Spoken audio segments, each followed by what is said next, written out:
ইনশাআল্লাহ সবাইকে সমাজের মধ্যে অন্তর্ভুক্ত করা হবে।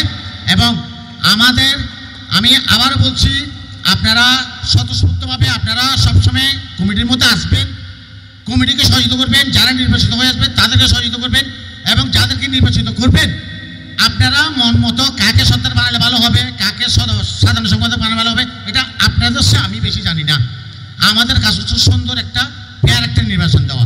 কমিটির সকল সদস্যবৃন্দ এবং নগরীর 25 নং রামপুর ওয়ার্ডের মধ্যম রামপুর ধোপাপাড়া সমাজ কমিটি নির্বাচনের প্রস্তুতি উপলক্ষে উন্মুক্ত মত বিনিময় ও সাধারণ সভা অনুষ্ঠিত হয়েছে।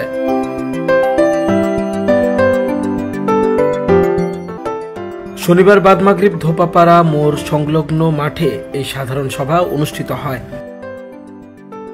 সভায় সাইদুল আলম সওদাগরের সভাপতিত্বে প্রধান অতিথি হিসেবে উপস্থিত ছিলেন এস.এম. হাবিবুল্লাহ, প্রধান বক্তা হিসেবে উপস্থিত ছিলেন আলী আসগর, বিশেষ অতিথি হিসেবে উপস্থিত ছিলেন সদ্য বিদায়ী কমিটির সভাপতি জসিম উদ্দিন, মোহাম্মদ আবুল কাশেম, ফোরকান উদ্দিন রাজু, রাশেদুল ইসলাম, কে.এম.এ. হায়দার মিয়া, আব্দুল হালিম, জাহাঙ্গীর আলম, বাহাদুর আলম সহ সমাজের বিভিন্ন পর্যায়ের নেতৃবৃন্দ।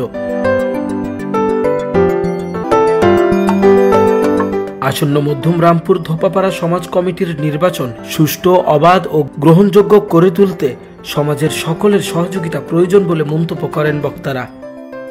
সমাজ উন্নয়নে ধোপাপাড়া সমাজ কমিটি নির্বাচনের মাধ্যমে যোগ্য নেতৃত্ব খুঁজে পাবেন বলে আশাবাদ ব্যক্ত করেন আগত অতিথিবৃন্দ। Desk news, news day 24।